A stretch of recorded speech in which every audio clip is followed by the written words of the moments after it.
यार सिरियसली, एकदा विचार करून बघ, एक अशी व्यक्ती जिने कधी शाळेची पायरी सुद्धा चढली नाहीये, म्हणजे आयुष्यात कधी हातात पाटी किंवा पेन्सिल धरली नाही, पण तरीही तिने असं तत्वज्ञान लिहून ठेवलंय ना, जे भल्या भल्या विद्वानांना आणि साहित्याला आज चॅलेंज करतं.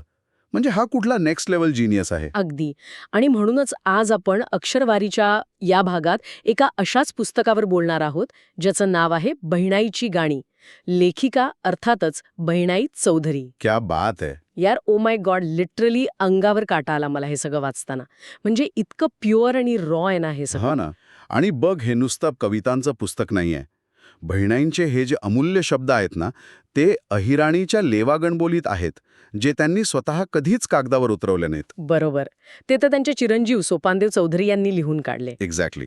आणि ऑनेस्टली सांगायचं तर हा एक असा माइंडसेट आहे, जो आजच्या या पुण्याच्या फास्ट लाईफमध्ये आपल्या सगळ्यांना सगळ्यात जास्त हवा आहे असं मला वाटतं. ॲब्सोल्युटली. म्हणजे तू तो जात्यावरचा सीनच डोळ्यांसमोर आण ना. आपण थेट साताऱ्याच्या त्या जुन्या घरात जाऊ. पहाटेची वेळ आहे आणि बहिणाबाई जात्यावर दळण दळायला बसल्यात. हां, तो जात्याचा जड दगड ओढताना. हो. आणि त्या गातात, अरे घरोटा घरोटा. म्हणजे बघ, हातांना आणि खांद्यांना जेव्हा वेदना होतात ना, तेव्हा त्या जात्यातून जसं पीठ खाली पडतं तशीच ओठांतून गाणी बाहेर पडतात. क्या बात आहे. यार, सो रिलेटेबल आहे हे. आपल्या आया आज्या साताऱ्यात असं पहाटे उठून काम करायच्या आणि तक्रार करण्याऐवजी त्या ओव्या गायच्या. हे म्हणजे एक प्रकारचं हीलिंग होतं त्यांच्यासाठी. यार ॲक्च्युली मी याला थोडा वेगळ्या अँगलने बघतो. आपण पुण्यात IT मध्ये किंवा कॉर्पोरेटमध्ये एवढा स्ट्रगल करतो रोजचा, एवढा स्ट्रेस घेतो. रोजचीच धावपळ आहे. पण बहिणाबहिणी इथे काय दाखवून दिलंय, की कला किंवा क्रिएटिव्हिटी ही कोणत्या लक्झरीमधून नाहीयेत, ती येते एक्स ऑफ सर्व्हायव्हलमधून, म्हणजे जगण्याच्या संघर्षातून. बापरे. म्हणजे तू म्हणतोयस की त्यांचा तो घरोटा म्हणजे जातं, हां. हे आजचा आपला लॅपटॉप आणि आपल्या डेडलाईन्स आहेत. एक्झॅक्टली. म्हणजे आपण आपल्या कामाचा नुसता बाऊ करतो, कंटाळा करतो, पण त्या काळातल्या स्त्रियांनी त्या जात्याच्या घर्षणातून एक लय शोधली होती. खरं यार, आपण आजकाल नुसत्या पळवाटा शोधतो, पण त्यांनी त्या वेदनेला नाकारलं नाही, तर त्यातून एक भारी निर्मिती केली. आणि नुसत्या शारीरिक कष्टाचा विषय नाहीये हा.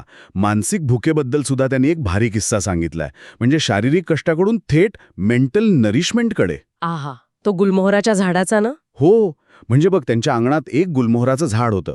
तर कोणीतरी त्यांना विचारलं की यार, हा गुलमोहराचं झाड कशाला लावून ठेवलंय? म्हणजे याला फळं तर येत नाहीत, मग याचा उपयोग काय? त्यावर बहिणांचं उत्तर ऐकून तू लिटरली थक्क होशील. त्यांनी काय सांगितलं होतं? त्या म्हणाल्या, ज्वारी बाजरी पोटाची भूक भागवते, पण हा गुलमोहर मनाची भूक भागवतो. नुसते पैसे कमवायला आणि EMI भरायला पळतोय. हो ना. म्हणजे ती आपली ज्वारी बाजरी झाली, पण मनाला शांत करेल असा तो गुलमोहर आपल्या आयुष्यात आहे का कुठे? आपण नुसते युटिलिटी शोधतोय प्रत्येक गोष्टीत. एक्झॅक्टली. आपण विसरलोच आहे की माणसाला फक्त कॅलरीज नको असतात, त्याला एस्थेटिक्स म्हणजे सौंदर्याची सुद्धा गरज असते. आणि हे एका अशा स्त्रीने ओळखलं होतं जिने कधी मानसशास्त्र वाचले नाहीये. सिरियसली भारी आहे हे. आणि मनाचा विषय निघालाच आहे, तर त्यांनी मनाच्या भुकेवरून थेट मनाच्या स्वभावाकडे सुद्धा लक्ष वेधलंय. हो, त्यांनी मनाला एका मोकाट सुटलेल्या गुराची म्हणजे वासराची उपमा दिलीये. मन वढाय वढाय जे वारंवार पिकात शिरतं. बघ यार, इथे मला वाटतं ऑथरचा पॉइंट थोडा वेगळा होता. म्हणजे काय वेगळा होता? मला वाटतं तिला म्हणायचंय की मनाला कायम बांधून ठेवलं पाहिजे, म्हणजे त्याच्यावर कडक शिस्त आणि फेन्सेस घातले पाहिजेत. डिसिप्लिन इज एव्हरीथिंग असं आधुनिक जगही सांगतं ना. अरे काहीतरीच. अजून काय? अरे ती सांगते की फेन्सेस कामच करत नाहीत. मनाचा स्वभावच आहे भरकटणं. तुम्ही वासराला कितीही मारून हाकललं तरी ते हिरव्या पिकाकडेच जाणार. अच्छा, म्हणजे बंदी घालणं चुकीचं आहे. एक्झॅक्टली. त्याला फोर्स करून नाही, तर समजून घेऊन आतून थेथर करावं लागतं. म्हणजे मूल्यांशी बांधावं लागतं. जसं आपण डाएट करताना जंक फूडकडे अट्रॅक्ट होतो ना. हा, बंदी घातली की जास्त खावंसं वाटतं. हो ना. नुसती बंदी घालून चालत नाही. मनाशी युद्ध करण्यापेक्षा त्याला एका योग्य उद्देशाशी जोडलं पाहिजे. बापरे, सिरियसली हा माइंडसेट एकदम गेम चेंजर आहे. म्हणजे शिस्त बाहेरून नाही तर आतून आली पाहिजे. चायला लय भारी डिस्कशन चाललंय, पण अरे थांबा. काय झालं अचानक? अजून सबस्क्राईब नाही केलंय अक्षरवारीला? आत्ताच करा. दर आठवड्याला असाच एक नवीन भाग येतो, नोटिफिकेशन ऑन ठेवा. आणि सिरियसली एकदम फ्री आहे बरं काय. हो ना. हां, तर मी काय म्हणत होते, आपण त्या तवा आणि भाकरीच्या रूपकाकडे येऊ, कारण तो मनाच्या संघर्षाकडून वास्तविक आयुष्यातल्या संघर्षाकडे नेणारा मुद्दा आहे. ओहो, तो तर माझा सगळ्यात फेवरेट पार्ट आहे यार. बघ, अरे संसार संसार जसा तवा चुल्ह्यावर आधी हाताला चटके बसल्याशिवाय भाकरी मिळत नाही.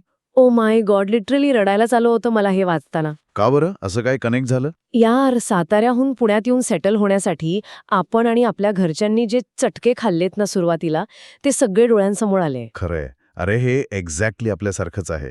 याला मी ऑप्टिमिस्टिक रिअलिझम म्हणतो. ऑप्टिमिस्टिक रिअलिझम म्हणजे काय? म्हणजे दुःख किंवा संघर्ष म्हणजे एखादी शिक्षा नाहीये, तर ती तव्याची उष्णता आहे जी माणसाला रॉ म्हणजे कच्च्या अवस्थेतून पॅलेटेबल म्हणजे परिपक्व बनवते. पुण्यातले ते सुरुवातीचे चटके नसतील तर आपण घडलोच नसतो, भाकरी भाजलीच नसती आपली. किती पॉझिटिव्ह वाईब आहे ही. म्हणजे दुःख आलं तरी माणूस खचून जाणार नाही. तो तापलेला तवा बघून तो म्हणेल की हां, आता मी घडतोय. अगदी. पण या सगळ्या रोजच्या संघर्षाच्या पुढे जाऊन जीवनाचं जे अंतिम सत्य त्यांनी एका प्रसंगातून सांगितलंय ना, ते एकदम नेक्स्ट लेव्हल आहे. एका सासाचं अंतर. बाप रे, तो प्रसंग अंगावर काटा आणणारा आहे तो. बहिणाईंनी एकदा एका बोकडाला कापताना पाहिलं होतं आणि तिथे त्यांनी कोणताही धार्मिक अँगल न काढता एक भयंकर वास्तव पाहिलं. एक सजीव प्राणी क्षणात निष्प्राण होतो. जिवंत असणं आणि नसणं यात फक्त एका श्वासाचं अंतर आहे. आला सास गेला सास. पण यार मला सांग, थोडं डार्क वाटत नाही का हे? म्हणजे सगळंच जर एका श्वासावर आहे तर मग कशाला करायची एवढी धावपळ? अजिबात नाही. हे डार्क नाहीये, तर माणसाचा इगो संपवणारी गोष्ट आहे ही. कसं काय? अरे, जर सगळा खेळ एका श्वासाचा आहे, तर आपण पैशाचा, आपल्या पदाचा किंवा सौंदर्याचा इतका माज का करतो? हां, तेही आहेच. सगळ्यांना एकाच पातळीवर आणणारा हा विचार आहे. आपण रस्त्यावर कुणी ओव्हरटेक केलं तरी भांडायला जातो, पण एका श्वासाचं अंतर लक्षात ठेवलं तर हे सगळं किती क्षुल्लक वाटतं ना. म्हणजे हे रॅडिकल इगॅलिटेरियनिझम आहे. सगळे एकाच मातीचे आहेत आणि एकाच श्वासावर अवलंबून आहेत. एक्झॅक्टली. कोणी कितीही मोठा असू दे, श्वास थांबला की विषय संपला. म्हणून जमिनीवर राहायला शिकवतं हे तत्वज्ञान. ऑनेस्टली विचार करायला लावणारी गोष्ट आहे ही. आज प्रत्येकाने स्वतःला हा प्रश्न विचारला पाहिजे, आपला रोजचा घरोटा म्हणजे आपली डेली ग्राइंड नक्की काय आहे? आणि त्यात आपण बहिणाईंसारखं गाणं शोधतोय की फक्त तो त्रास सहन करत बसलोय?